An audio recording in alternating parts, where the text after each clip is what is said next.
Olá, meu nome é Amanda e primeiramente queria desejar um bom dia, uma boa tarde, uma boa noite para você que está assistindo esse áudio, esse vídeo. E aqui vai ser um vídeo especial para o Memorial de Vivências, contando um pouco da minha trajetória e as minhas produções aqui do ateliê no tempo de pandemia.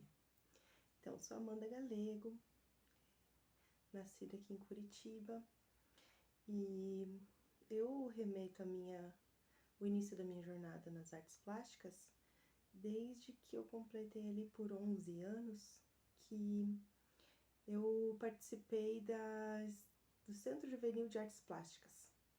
Foi um ano muito produtivo, né? Eu me inscrevi na aula de múltiplas e nessas aulas de múltiplas a gente adquiria um conhecimento do tridimensional. Então, trabalhei com gesso, com papel machê, com o barro e também com a cerâmica. Nessa oportunidade do Centro Juvenil, foi quando eu tive um pouco de noção do que é ser artista plástica, porque nós produzimos o ano inteiro e no final do ano a gente fazia uma exposição com os alunos. Então foi uma experiência muito rica. E além do que, naquele ano também houve uma homenagem do Banco do Brasil de fazer um evento cultural entre o Brasil e Japão. E eu participei desse evento, né, através do Centro Juvenil de Artes Plásticas, trocando uma cerâmica com outro japonês por um origami. Então ali também teve um vernissage, então eu pude experimentar essa vivência que é hoje ser artista, que é fazer exposições, vernissagens e estar em contato com o público, né? Saber que você vai ter uma produção artística e depois vai expor isso e levar isso para outras pessoas também, né? Foi ali que começou. E aí, com 18 anos, o período de vestibulares, eu fiz a prévia, estudei, né, para a prévia da Belas Artes e tentei a vaga no curso de escultura, porque naquele momento, depois dessa minha experiência no Centro Juvenil de Artes Plásticas, eu procurei outros centros de cerâmica, que foi a técnica que mais me chamou a atenção, que mais me interessou trabalhar. E aí eu conheci também o Centro de Artes Plásticas ali do Parque São Lourenço, que era o Centro de Criatividades. Estudei com a Joana lá por mais um ano, dos 14 aos 15 anos, e já tinha interesse em escultura, então ali do lado do Centro de Criatividade tem o ateliê do Elvo Benito Damo, né, o ateliê de escultura, e com 15 anos eu bati lá na porta do ateliê e perguntei: oi, tudo bem? Como é que faz para poder estudar aqui, trabalhar e tal? E na ocasião a resposta do Elvo foi assim, meio curta e grossa, do tipo: quando você fizer 18 anos, você volta para trabalhar aqui. E foi realmente o que aconteceu. Depois de me formar na Belas Artes, para ter um lugar para produzir, eu realmente voltei lá pro ateliê de escultura, aí sob a direção da Maria Helena Saparoli. Mas assim, cortei um pouco da trajetória, então voltando lá. Aí fiz o Centro de Criatividades, fiquei um ano e depois o centro ia fechar por reformas, né? E aí eu fiquei sabendo do Museu Alfredo Anderson. E aí a mudança foi maravilhosa. Quando eu estudei no Centro de Criatividade, eu pegava a ciclovia, ia de bicicleta, era próximo da minha casa, morava ali no Centro Cívico. Mas o Museu Alfredo Anderson ficava apenas 2 quadras da minha casa, então facilitou muito, assim, poder estar num ateliê muito próximo da minha casa, levando argila, materiais, então foi sempre uma experiência muito boa poder caminhar até lá, né? E ter um ateliê tão legal, tão próximo. E aí lá eu comecei a estudar com Alice Yamamura as técnicas de cerâmica e na ocasião eu lembro de ter perguntado qual que era, tinha vários professores e vários horários, né, de manhã, de tarde e de noite. E aí eu perguntei, assim, qual que era a mais concorrida. Eu perguntei mesmo. E a Alice tinha a técnica do Haku. E aí ele falou, olha, ela tem essa técnica que ela oferece, né, no final do curso. E todo mundo acha muito interessante. Daí eu fiquei curiosa para saber como é que era essa técnica de queima da cerâmica. E aí me inscrevi para a turma de noite. E isso foi lá em meados de 2001, 2002.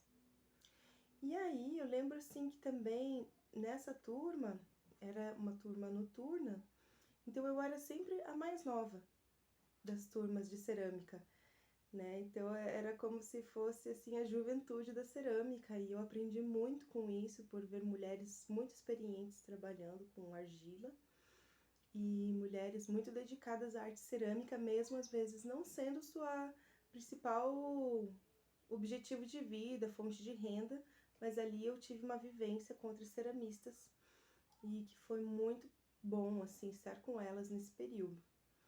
E aí foi um pouco antes da Belas Artes, né? Eu já estava inserida no meio da cerâmica. E para estudar para a prévia da Belas Artes, eu fiz um curso com Paulo Bastos para fazer a prova de desenho. Eu já desenhava, já tinha feito cursos de desenho, mas ali eu aprendi um pouco sobre o livro, né? Desenhando com o lado direito do cérebro. E aí aprendi técnicas que eu levo até hoje no meu dia a dia, quando eu faço um croquis, quando tenho que fazer um projeto.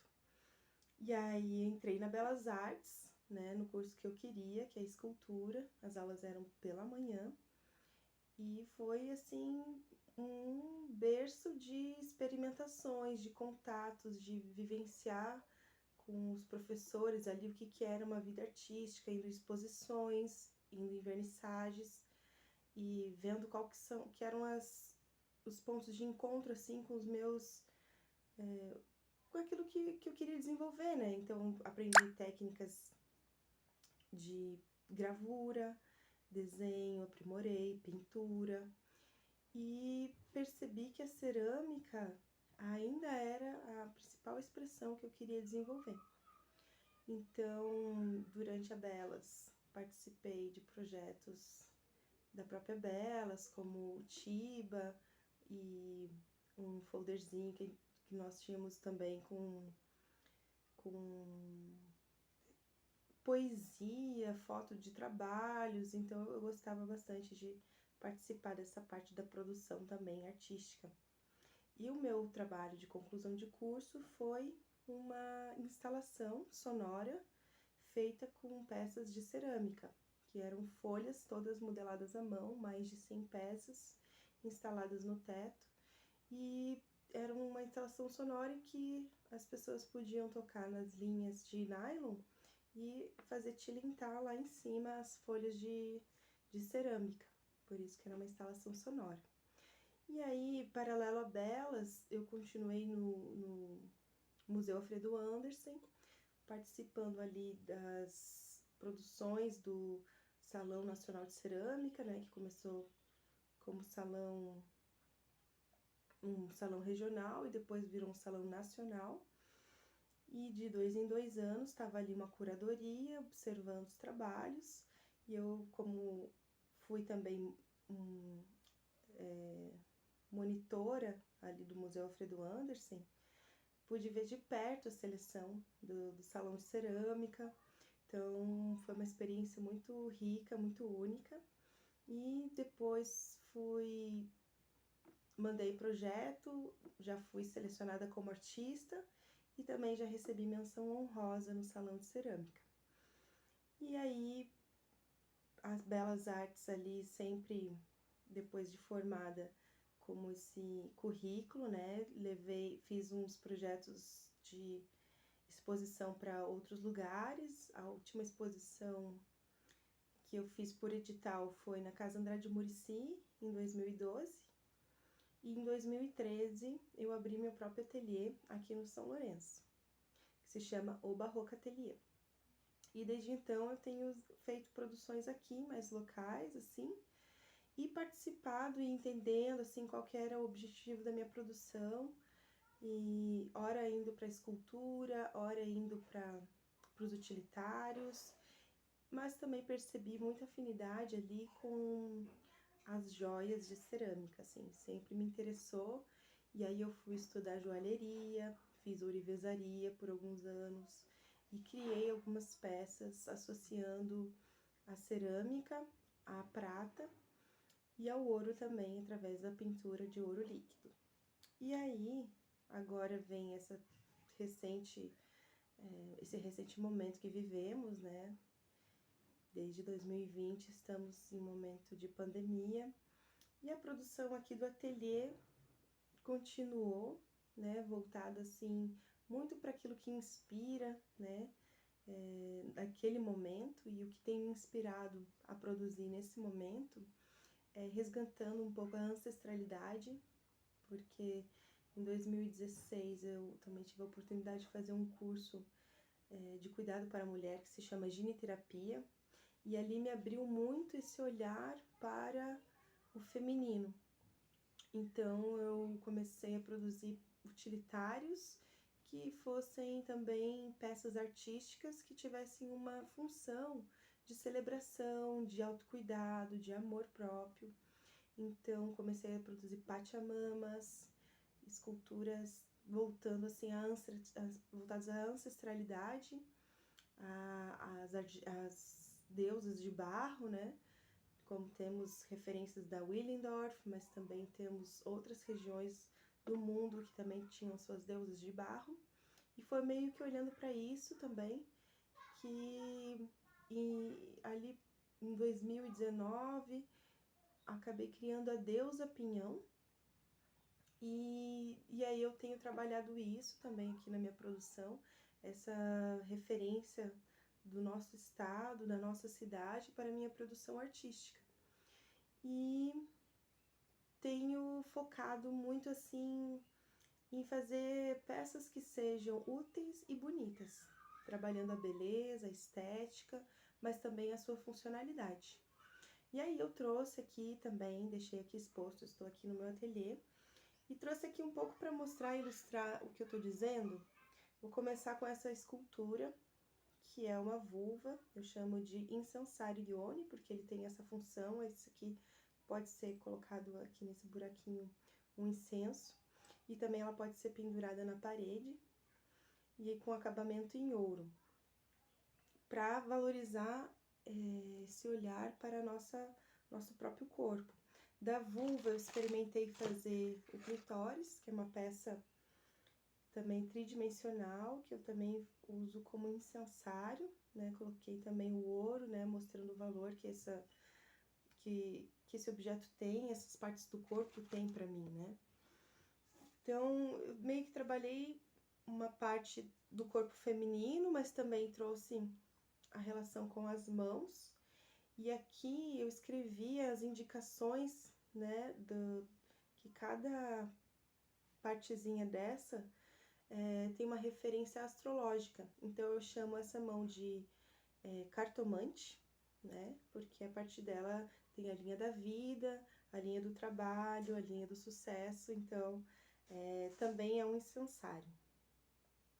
Pensando assim na relação das mulheres com o altar, né? Dentro da giniterapia tinha esse lugar de construir o seu altar, aquele lugar que você coloca uma energia positiva e traz referências daquelas peças, daquilo que você valoriza, do que te toca. Então eu criei algumas deusas. Essa aqui é baseada na Sheila Nagy, que é uma deusa que é como se fosse o útero primordial do planeta.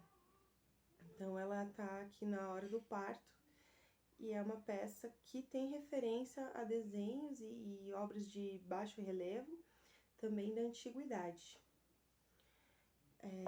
Aí veio a Pachamama também, que foi uma criação de mostrar assim o valor da terra, né? Uma peça que é pensando nas culturas ameríndias que reverenciam Pachamama, que também é conhecida como Gaia, que é a mãe terra, né? Então, quando eu tive esse contato com as mulheres, também veio todo esse aprendizado e veio muito forte as culturas ameríndias. E a partir disso também fiz uma pesquisa de utilitários ritualísticos para esses povos ali da América Central. E me identifiquei muito assim também, voltando àquela minha pesquisa da cerâmica sonora. E então me chamou a atenção as ocarinas, que são também esculturas, mas que também tem uma sonoridade. Essa daqui é uma pachamama também, criada para ritualizar. Então ela tem uma sonoridade aqui que eu vou tocar, embora seja um processo de pesquisa.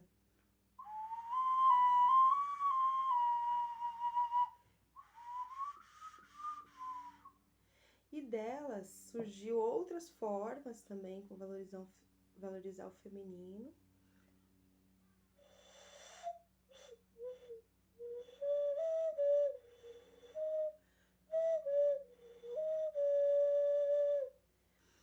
E a partir disso também criei outras formas também utilitárias, como as perfumeiras, que eu já venho trabalhando e pesquisando há algum tempo, desde 2013, desde que eu abri o ateliê, eu trabalho com esse, seria o meu produto estrela.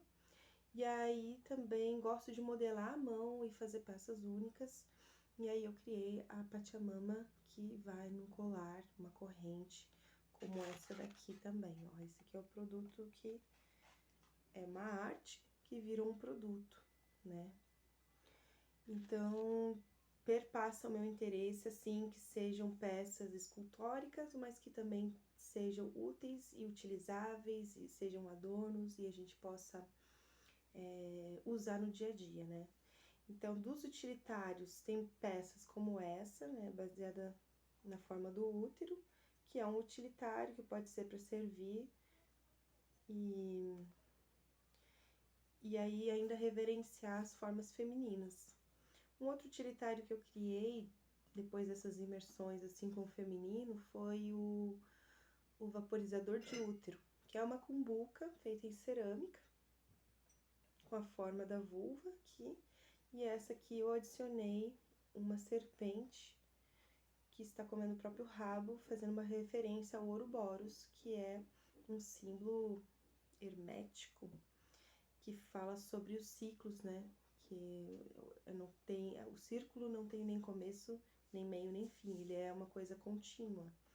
Então, agregando essa simbologia mesmo, e aí disso partir também para as joias em cerâmica, como esse anel, que é também um Ouroboros, feito em cerâmica com ouro líquido.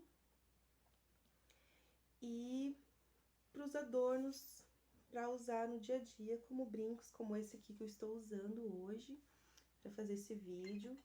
E outras peças também que eu gosto de fazer com os símbolos que eu gosto de retratar, como os triângulos, os olhos também aparecem em outros trabalhos, a forma feminina. Tenho aqui um castiçal, que é uma escultura de uma deusa também, né? Só com corpo. Por ela não ter braços, assim, a referência é às esculturas romanas, greco-romanas. Tem aqui mais um brinco que eu gostaria de mostrar, feito com cerâmica, ouro e haste em prata. E aí algumas criações para altar mesmo, como este castiçal com as deusas aqui na base, né, reverenciando o feminino. E uma das últimas criações aqui, que também é esse híbrido entre utilitário e escultura, é essa caneca aqui, ó, que é a caneca Tarsila, com referência àquela obra do Iribapuru, e é como se fosse um corpo, e aqui a montanha com as flores e tudo, e aí ela vira uma caneca. E essa daqui é como se fosse a haste dela, né? Então, essa é uma das últimas produções aqui do ateliê. E nesse ano de pandemia, as inspirações vieram muito assim da internet, né? De ver muito Instagram, de acompanhar a Casa Cor, outros artistas. Então ficou muito híbrida, né? Um pouco mesclando com a ancestralidade, mas também olhando para por agora, para o presente, assim, né? Vendo o que meus conterrâneos estão produzindo. Então foi um momento de muito aprendizado, muito auto-olhar, né? Olhar para dentro. E eu gostaria de fazer alguns agradecimentos aqui, porque agradecer que nesse momento eu tive o apoio, né, da família para poder continuar criando, mas também algumas casas que foram resistência, que fecharam por algum momento, mas também reabriram porque sendo comércio era necessário. Então, assim, falando assim desse lugar da parceria, a Casa 102 foi um lugar de resistência assim, para os artistas locais que trabalham com o público, que trabalham com utilitários, mas que também fazem sua arte e vendem lá. Então, meu agradecimento na família seria para o meu marido, para os meus filhos, pela paciência e tudo nesse processo, por a gente estar nessa parceria, para os meus pais queridos e ali para a Casa 102, né, que eu tenho um olhar bem carinhoso. Também outra loja que me apoiou nesse processo foi a loja Artesaria. E o Instagram também, porque foi um lugar, a nossa vitrine como artistas, e nesse momento de pandemia foi muito essencial poder mostrar esse trabalho, continuar por ali, sendo vista, embora não podemos sair, né? Então, assim, meu agradecimento, porque não estamos passando por isso à toa, estamos passando por isso para sermos mais humanos, na minha visão, sermos mais comunidade, estarmos mais atentos com o próximo, né? Então, para mim, gerou momentos de muita conexão e profundas, mesmo que online, e aprender que também esse lugar do virtual veio para ficar e mostrar que a gente pode sim se apoiar, mesmo que através de uma câmera. E também quero agradecer a esse edital Memorial de Vivências por me fazer olhar para minha produção com carinho, com respeito àquilo que eu crio e me colocando como artista plástica. É muito positivo ter esse lugar de fala aqui, então realmente muita gratidão e reverencio mesmo. Eu vou deixar vocês com uma última imagem, que essa aqui é minha última produção, é a caneca Carnaval. Ela está de olho em vocês. Muito obrigada mesmo por esse lugar de fala. E espero mesmo que a gente seja essa memória viva, né? Uma memória muito colorida dos artistas. Arro!